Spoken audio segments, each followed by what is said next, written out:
All right, Zeke, it's Friday night. What better way to spend my Friday night than to hang out with you? I can think of a million other things I would rather do than this. But alas, here we are. My name is John Edwards. You are Zeke Baker. Together we make the Dad's Drinking Bourbon. Wherever you are, whatever time you're watching this, thank you for making us a part of your day. How are you, my friend? Can't complain. Although, it's pretty strange for the, being May and have a frost advisory. I can't remember the last time that one came across the desk. I know. Are you out there covering up plants and flowers and all that stuff right now?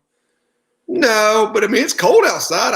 I'd hope to sit outside and have a cigar or something. But I mean, shit ain't going to happen tonight, I don't think. I don't know. It would be good. I mean, I know this is going to sound corny. This show is sponsored by our friends at Dry Duck. I know I'm wearing one of their fleeces. You're wearing one of their fleeces right now. It keeps us pretty dang warm when we're out there trying to do stuff. I mean, I think that's been the best thing. And I'm not even lying, right? Like, we have sponsors. We don't pick sponsors that we don't want to bullshit you. These fleeces are like the best damn things that I think have happened to either one of us. No, I mean, I laugh because, when they approached us a few weeks ago, like, hey, check out the website, let us know what you like, what draws you in. And that was the first thing I caught my eye was the fleeces. I'm like, man, it's already in April, though. Like, I don't want to have them, hook us up with a fleece. And then, I was going to wear it, but everybody asked me why like I just rolled out of a sauna. Well, the funny thing is that they sent me the Denali first and they sent you the Brooks first.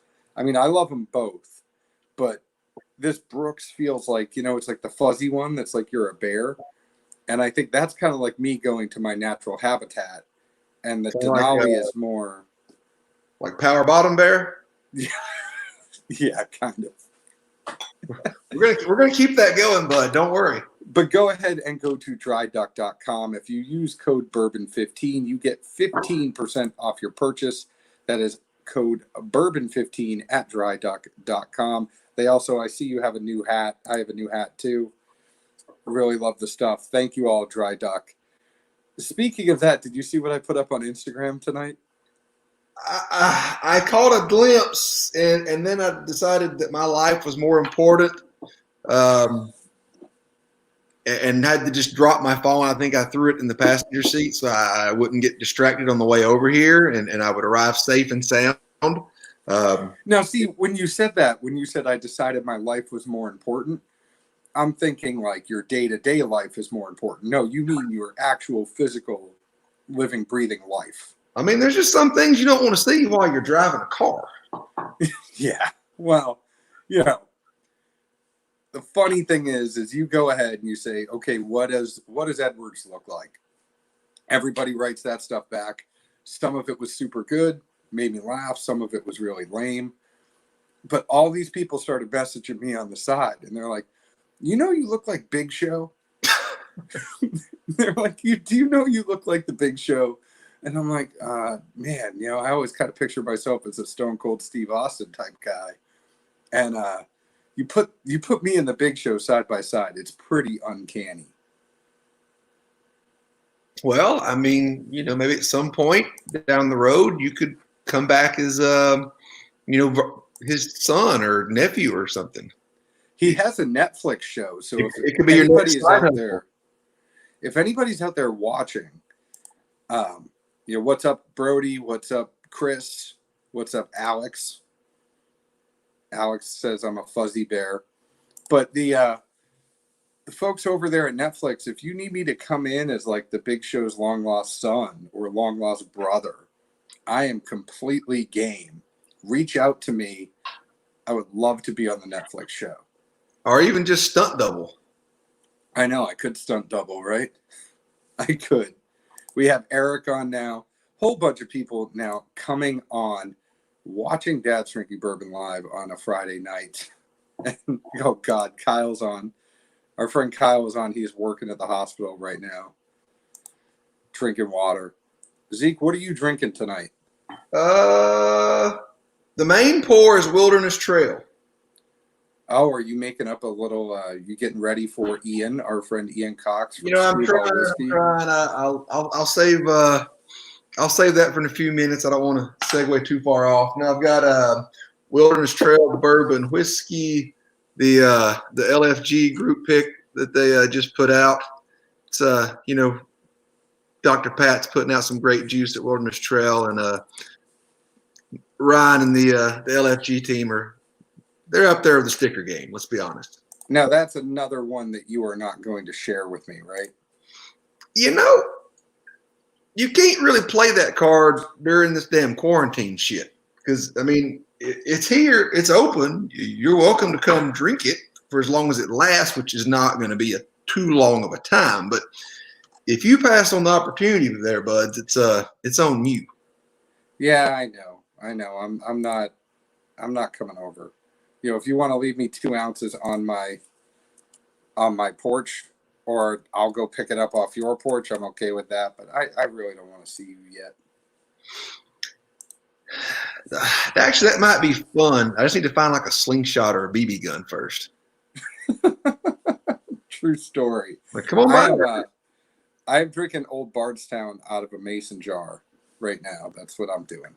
The bottled and bond, or which one? There's multiples. So I am drinking the estate build, or the estate bottled. Sorry. The 101. Yeah, I really love the bottled and bond, but I'm trying to get rid of some old bottles here that I need to get rid of, and Brody really, really does not like that sticker. By the way. Why? Oh, I'm sorry, Kyle. I am sorry. Yes. Kyle works at the fire department. He's not. He works at the fire department. Brody a Clemson man? He is a Clemson man. So we're dumbing this down. I think we want this to be a little bit different than our podcast. We don't want this to be us here talking about whiskey and talking about all that stuff. We're taking a little pause, a step back tonight, right, Zeke? Just a redirect. We're going to get back to basics. I think we had a lot of guests. We were trying to do a whole bunch in those first 2 shows. This one, we just want to have a little bit more fun. So our friend Ian Cox from Skrewball Whiskey, we're going to make some Screwball cocktails tonight. And then the other thing that I think we're going to do is let everybody, now that the Dad's Drinking Bourbon group is so big, some people may not have listened to our podcast before. It's about time people get to know us a little bit better. We'll ask each other some questions. And then the other thing I think we need to do is every once in a while, Zeke gets fired up on something. And a lot of times I'm there with a recorder to catch it all. Sometimes I'm not. Sometimes he calls me and I just have to hear the brunt of it. So I said, Zeke, I want you to save everything up to those days that we do a live broadcast. And I want you to tell me what grinds your gears. So what grinds your gears right now, Zeke Baker? So lately I've been really fired up over essentially anytime you see something that you've trusted, bought, enjoyed, used for whatever its function or purpose is for years. And then suddenly you see on the packaging, it says new and improved formula. It's not improved. It's always downhill. My most recent adventure with this has been chapstick. There's a new and improved formula for chapstick. I'm not lying, man. It sucks balls. Like it I don't know. It just doesn't even go on your lips. It makes them feel more chapped when you use it. I don't know. I've been frustrated about this. I'm transitioning. I'll leave it at that. Chapstick. Is there anything that was a new and improved formula that you liked better than the original? So that's where I went because I racked my head about this. I'm like, all right, I'm gonna think about this deeply. They tried to redo Coke when we were kids. Shit was a fail. Well, what was it? Pepsi Next? Well, there was so they both did it. I am not a Pepsi guy. I am a Coke guy, but Pepsi Next was awful. Well, there was Coke 2, Obviously, it didn't hang around. I like Coke Zero though. Yeah, but that's not a new and improved something. It was just a different product to a degree. Yeah, it was almost like a new and improved Diet Coke. But I mean, oh no, it's completely different, completely different. But seriously, like, whatever can you think of that was new and improved from what you like? Chicken nuggets. I miss the old chicken nuggets. I don't care what there was in them, but they were good. You mean the chicken nuggets that weren't really chicken nuggets? And it was like by God, they were good. It was like pink toothpaste looking shit. That they were good, man. You didn't eat them? I mean, obviously, look at me. I ate them. Well, you've never had a Big Mac. I mean, a McRib. I haven't had a Big Mac, or I haven't had a McRib. See, you had me do it, but I've had a Big Mac. I will say, our friend Mike says, Zeke, this is why I hate when they mess with candy bars. I don't need a Butterfinger that eats like a Snickers. Just give me the damn Butterfinger. Yeah. Or the other thing, like everything seems to be meddling now too. Have you looked at the cereal aisle lately? Well, I don't know. I don't go there too often. So I was in the dollar store the other day looking for something to snack on. Literally every single cereal that we had that was good as a kid, they now have blended with Lucky Charms. There's a marshmallow version of it. And it's literally like Fruity Pebbles with Lucky Charms, Frosted Flakes with Lucky Charms, everything under the moon with a Lucky Charm marshmallow. You can't mess with Frosted Flakes. I'm just telling you, dude. Now, I put this up already, but I'm going back to it. Alex says, of all the places this was going to go, Chapstick was not it for that. For Alex, he did not think you were going to go for Chapstick. Kyle Nelson brings up Clear Pepsi. That was awful. And then our friend Eric wants to know, what is your favorite pour with chicken nuggets, Zeke? I stopped eating chicken nuggets way before I could illegally drink.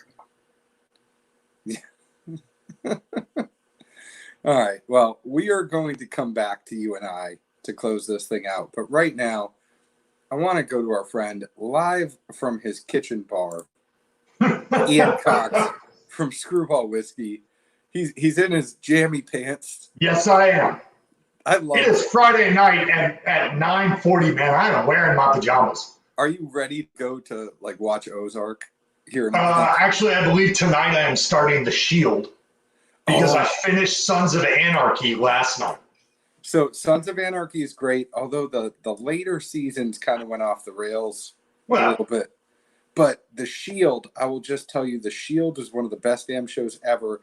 And Michael Chiklis is from my hometown of Andover, Massachusetts. So, okay, he spoke at my sister's graduation. That's a hell of a speaker right there. I'll take that one. I know, and he is a fellow bald man that I can really look at and say, I appreciate what you have in your lack of hair. Fair enough, my friend. Fair enough. But The Shield is where you learn. I mean, Walton Goggins really got a big start in The Shield, who went off to go do awesome roles, even in Sons of Anarchy and in Justified and all the other good stuff he did. Vice Principals with Kenny Powers. I haven't seen that one. Oh, it's on HBO. Yeah. Zach, you've probably seen that, right? Which one of the KP shows? Vice Principals. Oh, that one's good. It's not Eastbound and Down, but it's good. There is no Eastbound and Down. Nothing like that. Oh, man. Righteous Gemstones is, man, that's good. Eastbound and Down reminded me so much of literally, at least when I was younger, anytime I would go home, it was that train wreck. Fair enough. Maybe I'm saying too much. I don't think you're saying enough, but what is everybody's favorite Kenny Powers show? I think that is, or Danny McBride. Which Danny McBride thing have you liked the most? We're all about hearing some comments, but we are all about hearing about some Screwball whiskey. And if you guys have followed our podcast, Zeke and I had a lot of fun. We always love having Ian in person. He's been on the podcast before, but we had a little fun mixing Screwball whiskey. So we said to Ian, you know what? We just want to have fun and make some drinks.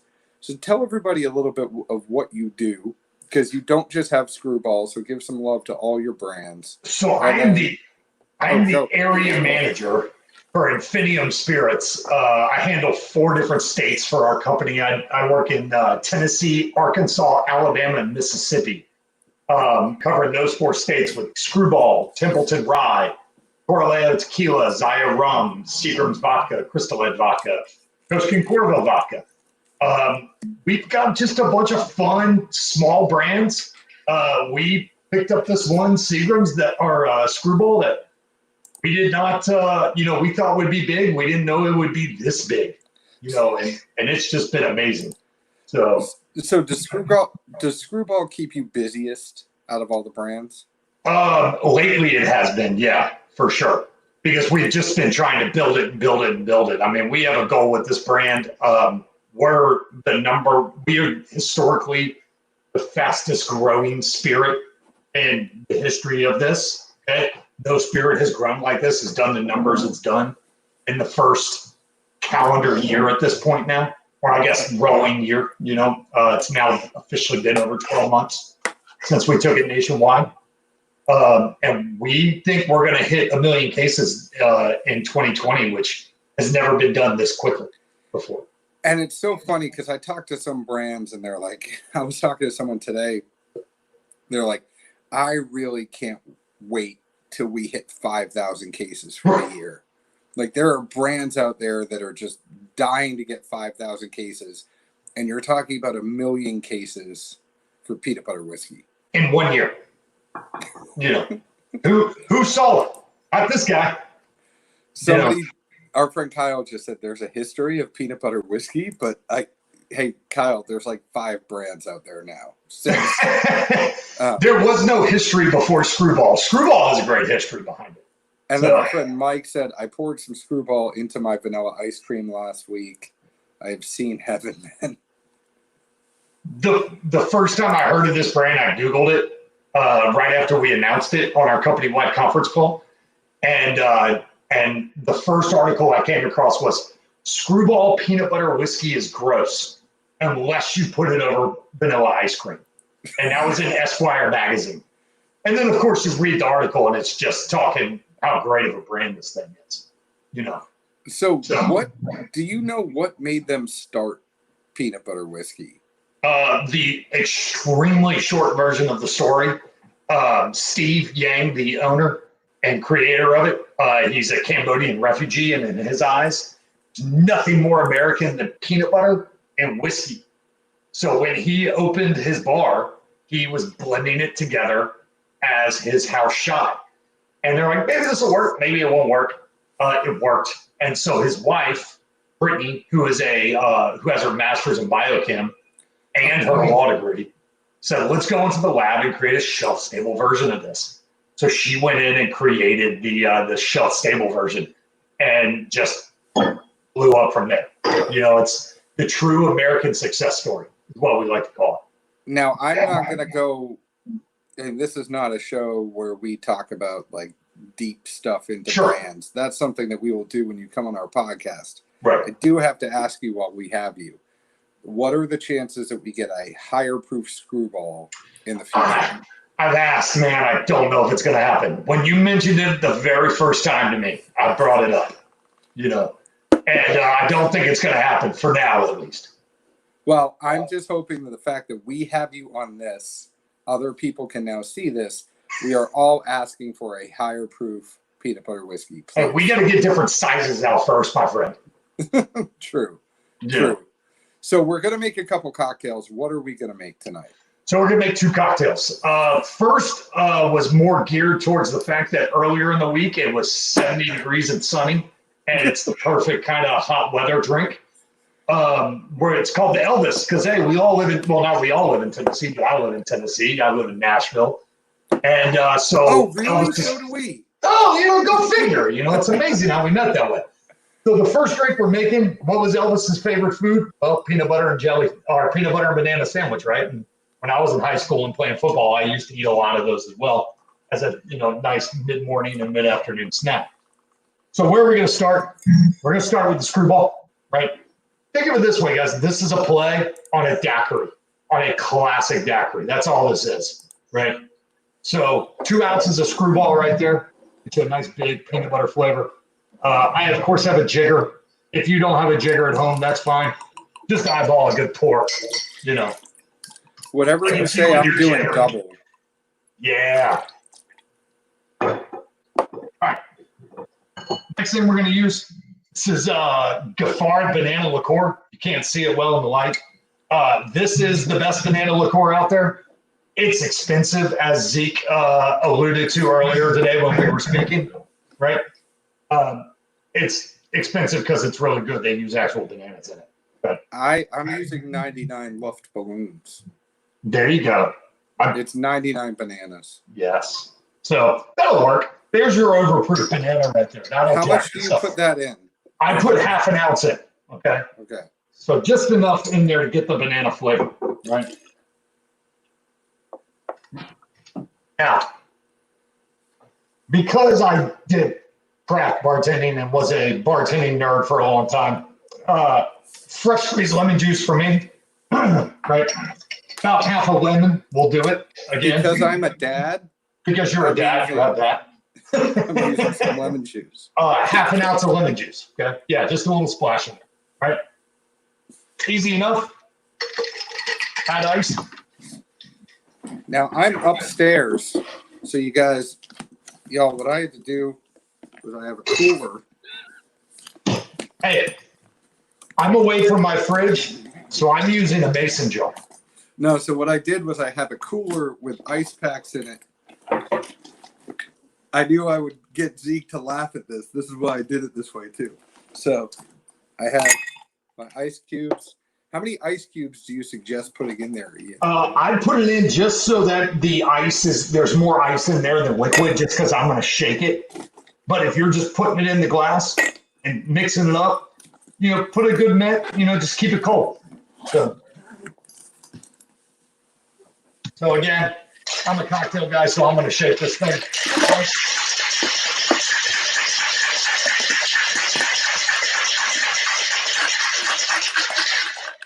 There you go, John. Shake it. Zeke, I wish you were playing along with us. Oh, I'm working on something on the back end here. Don't worry. We know you don't have any manners, Zeke. I apologize for that. Well, yeah, exactly. That's why I went with the name No Nanners. I really There you hit 3 stores on the way over here, and all that I could find was the one that you have. And It's expensive, man. not having any other reason that I could see using banana liqueur in the foreseeable future. $35 wouldn't happen. Fair enough, man. Fair enough. I'll use it all the time. Then again, it's also sold by the same distributor that I use, so I might not have paid for it. And again, I have a fancy glass because I'm a fancy bartender. I have a coupe, which is my favorite glass. I just have an eyeball glass. Yes. Nothing crazy. That's perfectly fine. This can be served on the rocks. It can be served neat, however you want. Make it I fancy. was about to sip that, but wait, cheers. Cheers, my friend. Absolutely. To you, sir. So Oh. What were you gonna say, Zeke? I was going to say, so while y'all have been working on that, I have actually been tinkering a little on my own. You know, I had to do my own kind of improv since I couldn't find the banana stuff. I've done some screwball with limoncello. There you go. I tried it with some Graham Marnier and tried another batch with a little bit of Kahlua. Yep. The Kahlua definitely won. And then went back and tried, because the Graham Marnier just didn't seem to go with it. And then even tried the Kahlua with just another splash or two of the limoncello. And that was a little bright and refreshing. I just wanted to see what you were getting from the lemon zest going into the mix. The lemon's also going to cut the sweetness. Okay. Because Screwball sweet, the banana liqueur sweet, right? So it cuts the sweetness for sure. So Zeke, I have a question. Mm-hmm. So you wouldn't buy the banana liqueur because it was $30, but you bought 3 other bottles. No, I already have. Oh, okay. These are part of my normal stock, especially in the summertime, man. I was just worried for a second. I was like, here you are talking about how, there's 3 things there, and then all of a sudden you're like, I can't spend $30 for this banana liqueur. These are things in the wheelhouse. Okay. I'm just making sure. So That's fair. I always have banana liqueur around my house, because again, I'm a cocktail nerd. So I will now. yeah. So this is really, really, really good. So It's like having a peanut butter or banana sandwich. I think the one thing I would say about this for all of you guys that might make this drink yourself, the trick is not to go overboard with the banana liqueur. right. Because if you do that, I might have a little bit. So what I got to do is I got to pour a little more Screwball in there to recover. And then here's my favorite trick as a bartender. If you don't have a bar spoon, just use a knife. And then We use chopsticks in my house. John, did you not get the little thing from Four Roses? I might have. It's downstairs. Although Yes. I'm personally just hoping he goes down that slippery slope of continuously putting too much or not enough of each ingredient and trying to balance it out over and over. And, then 30 minutes later, No, see, they haven't upped the proof of Screwball yet. I don't have to worry about that. But you are using 99 bananas, which is 99 proof.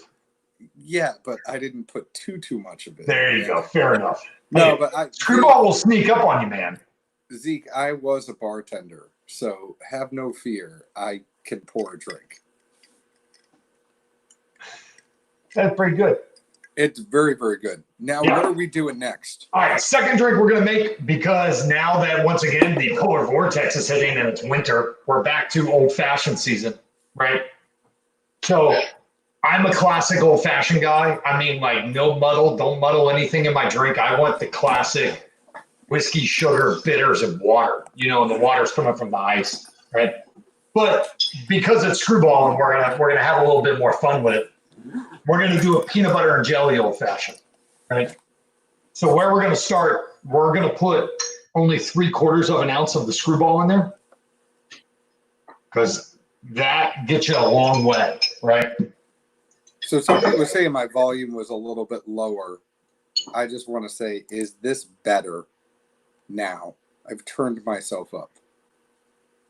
But keep going, Ian. I think Sorry. you sound good, but it might be me that's low, because I don't have headphones. sounds great the way you look. Next thing we're going to do is the Templeton Rye Maple Barrel Finish, right? So this isn't flavored. We took. Did I miss the Templeton, first? Wait, did I miss the first ingredient? Because 3/4 of an ounce Screwball. Oh well, Yeah. 3/4 is not nearly enough. So I'm Put going an to ounce of Screwball in there. 10 ounces of Screwball. Again, I'm a cocktail nerd, so I got to balance it out, right? So 1 ounce of Templeton Maple. This we finished in maple syrup barrels. Or actually, maple syrup was put in our Templeton barrels.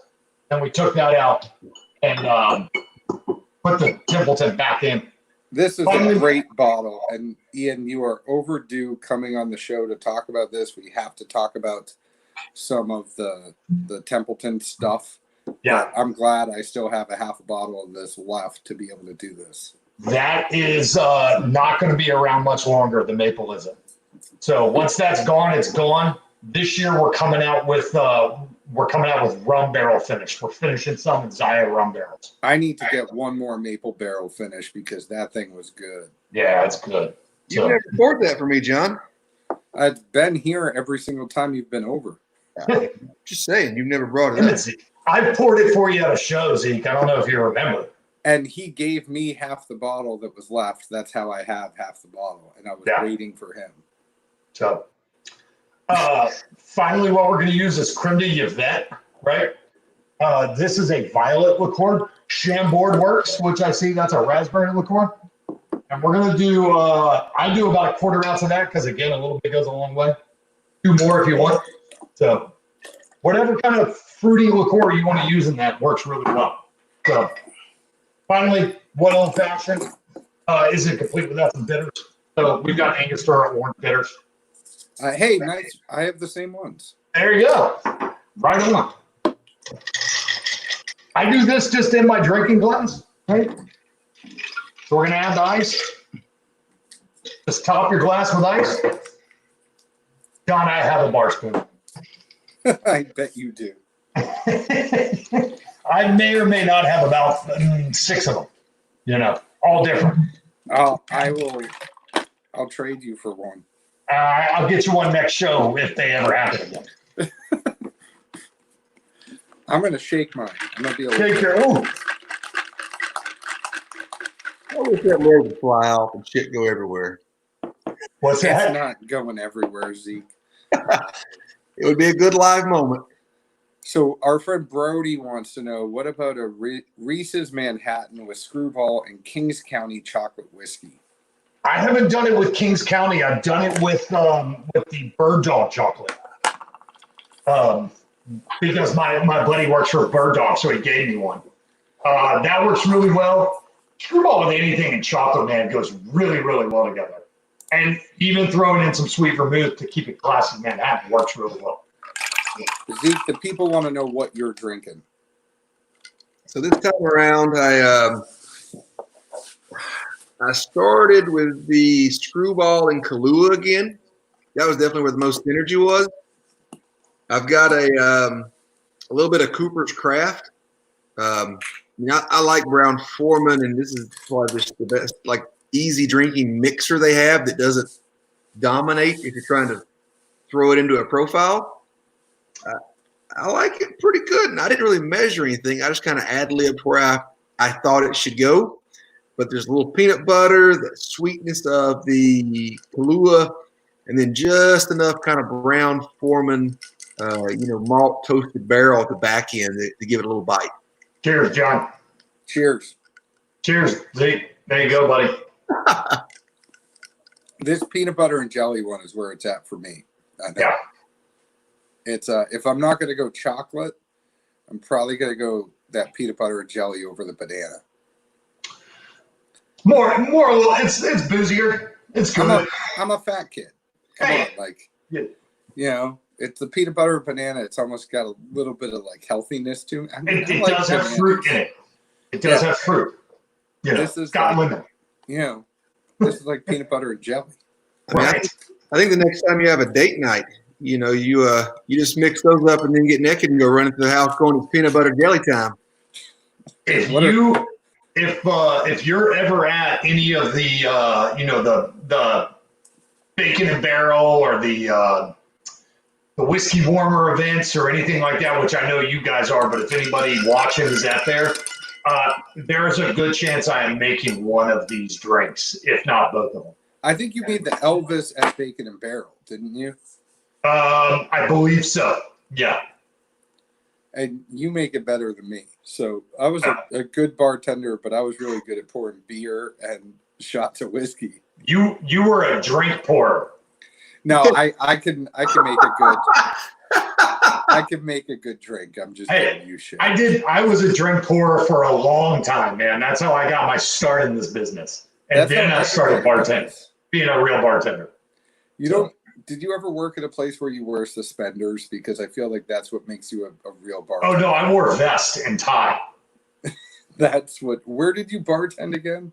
My last 2 places I worked at were in Atlanta at Wrecking Bar Brew Pub. If you ever been to Atlanta and you're a whiskey fan, you've got to go there. They've got over 300 whiskeys. Everything is actually reasonably priced. I was the beverage director there. So we built it for people to enjoy it, not to pay $100 for an ounce of something, Yeah. And then the last place I worked was a place called Luminary. It was a French brasserie and cocktail bar and beer bar, and that's unfortunately no longer open. But it was a great restaurant. We eaters, best new cocktail bars, and then I started working for a distributor. Started selling. So is that how you say it though? Brasserie? Brasserie. I never knew that before. Took me a while to get it right too. Learn something new every day. There you go.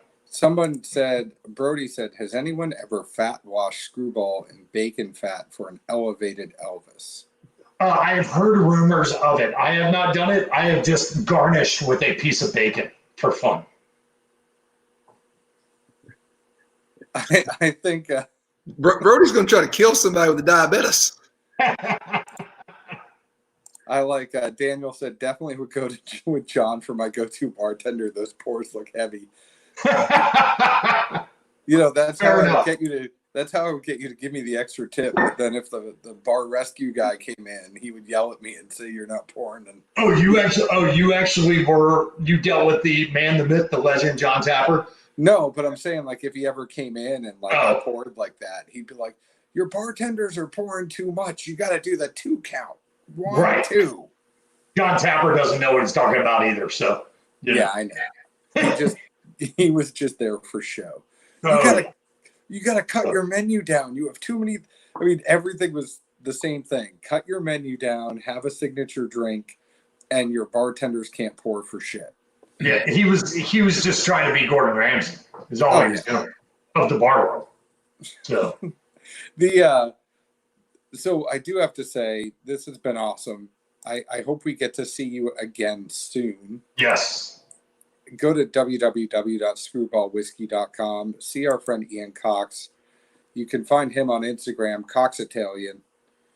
And Ian, before we leave, Zeke and I are going to do a little thing after this where some of the people might not know us that well.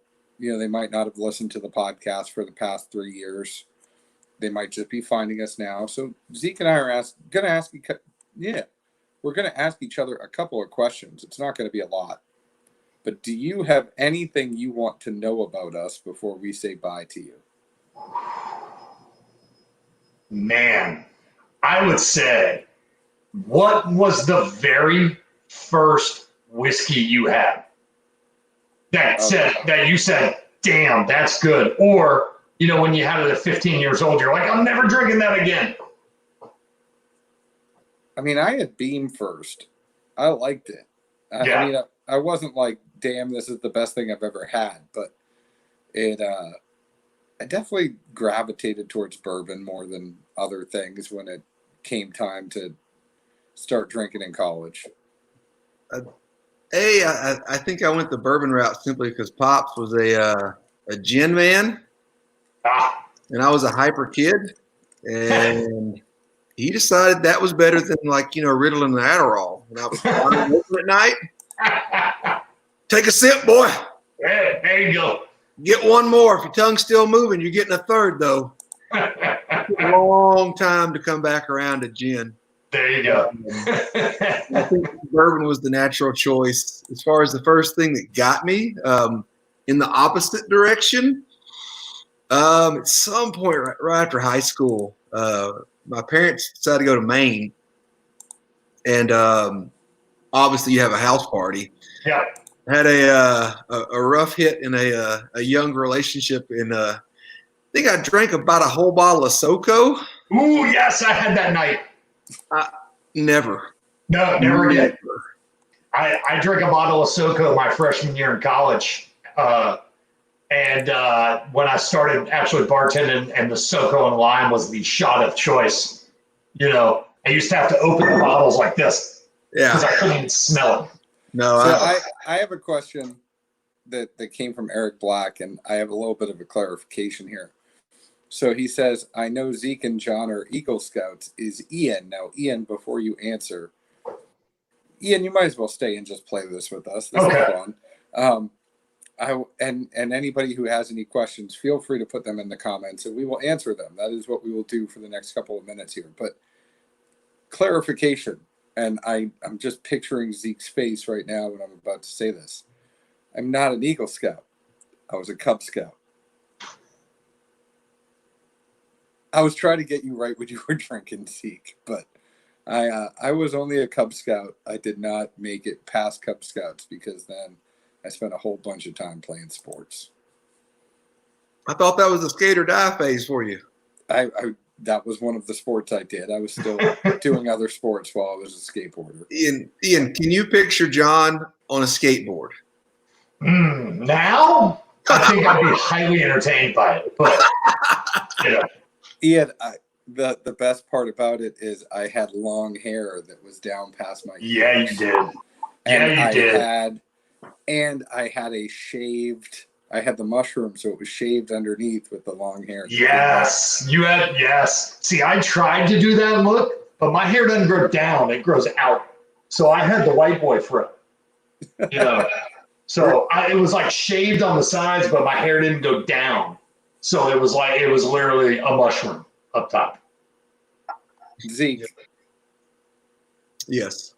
What was the worst haircut you ever had? Oh, hold on. You keep asking something. I think I can find something. Actually, to answer the question, no. I, like John, never made it past Cub Scouts. A, because we moved to North Carolina, and B, because I was playing sports. So, what about is there a bushwhacker recipe with Screwball? I top bushwhackers with Screwball. So I'll be at 3 Crow, or I'll be down on Broadway, and they'll have their classic bushwhacker, and I'll get a Screwball topper. So I'm gonna preface this that I liked wrestling a lot as a kid, and literally every time I went to get a haircut, my mom let me just whatever I was on my mind at the time. Like I remember having my name in the back of my head a couple of times. Like what I was playing, the number was there. And then there was some really like wide open, like rat tail themed stuff that went on. Oh my God. Oh God. Oh, wow. Is that a zebra? I just told her to shave lines wherever she wanted, not touch my rat tail. Oh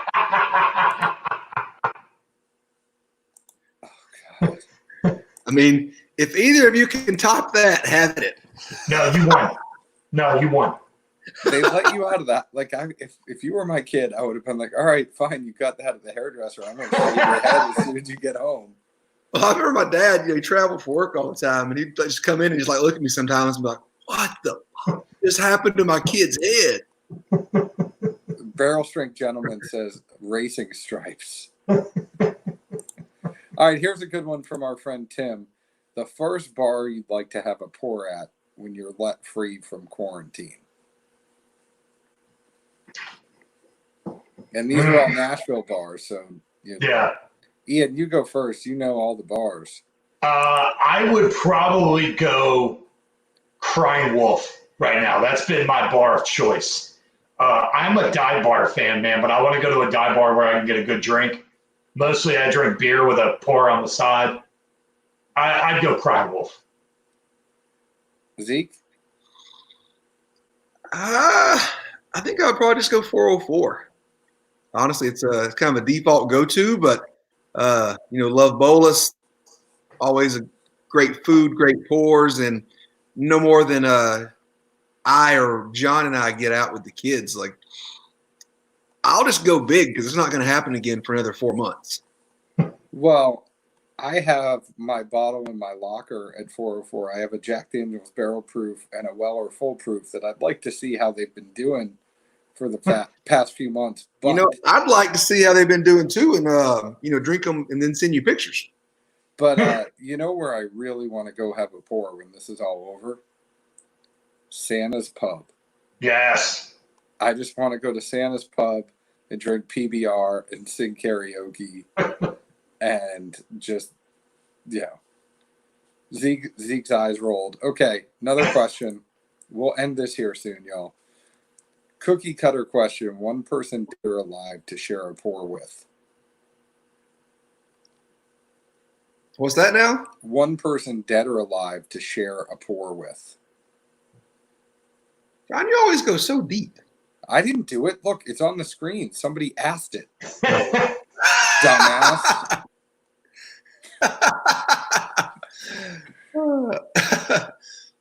Easily, I would just go Kid Rock. Done. Ian, you got anybody? Man, I'd probably, and this is the sappy one, I'd probably say my grandmother because I never really knew her. And I heard she loved her whiskey, man. I'm just going to go cookie cutter answer and say Tom Brady. Oh. Wait, Tom Brady is the Buccaneer or is the former Pats quarterback? Either or. Did you burn your jersey? But no, hell no. He brought all those championships to the town. It's all good. I did sports radio. There's no crazy. I mean, I go music or sports. I think, after watching The Last Dance, part of me really wants to go spend some time with Michael Jordan and Dennis Rodman. Yes. Yes. Edwards, if you spent time with Jordan, did you not see the whole theme is he likes to gamble and he has more money than we ever will combined times 8? Yeah. Yeah. So Dan Bruner asks, which distillery is your favorite to tour or pick a barrel? Zeke? Man, that's tough because there's some great experiences out there. Picking wise, I would literally be somewhere between Willet Four Roses, just because the range of what you're going to taste in a single picking experience, I don't know where anyone else can offer that. And it's really hard to discern between the two, other than the fact that, not many people get to go to Willet, so that adds a little prestigious to it. But both have great juice, and literally you're going to taste so many different things in one single pick. It's great. It is I'd say the Willet Four Roses for the pick. I'd also add in, I love Wild Turkey and Pickin' Russell's, and I love Jack Daniel's Barrel Proof. I mean, I think it's also just the fact that Eddie lets us open 11 barrels if we need to get the one we want. And Jeff Arnett is just always so good to pick a barrel with that you get just kind of spoiled a little bit at some of those places. Ian, I've only been part of picking a barrel at Four Roses because I worked for their distributor in Georgia. I would say touring wise, I'm torn between Four Roses and Woodford. Woodford was a very cool experience when I got to go up there. I love Woodford just because it's kind of tucked away and being the horse guy, and doing the horse racing radio network. I love just going out to Versailles and, it's like in the middle of two horse, there's two horse barns and there's just a dirt road in the middle, or not a dirt road, but there's a small road in the middle. And if you don't know to turn, you're going to miss it. So Zeke, I should just mention our friend Kyle says, what's the next DDB pick? Come on now, don't hide it, John. So I won't. This is it right here. It is a Russell's Reserve. It is a 4th floor A. And Tyrone A. It is not CNA. And it's very tasty. But it might even be in the warehouse. It might be in the warehouse. It might be coming soon. And I think that note is a great note to end on. Go ahead and check out everything that is going on at Skrewball Whiskey at screwballwhiskey.com. Make sure you check us out on Facebook at Dad's Drinking Bourbon, Instagram at Dad's Drinking Bourbon, Twitter at Bourbon Dads.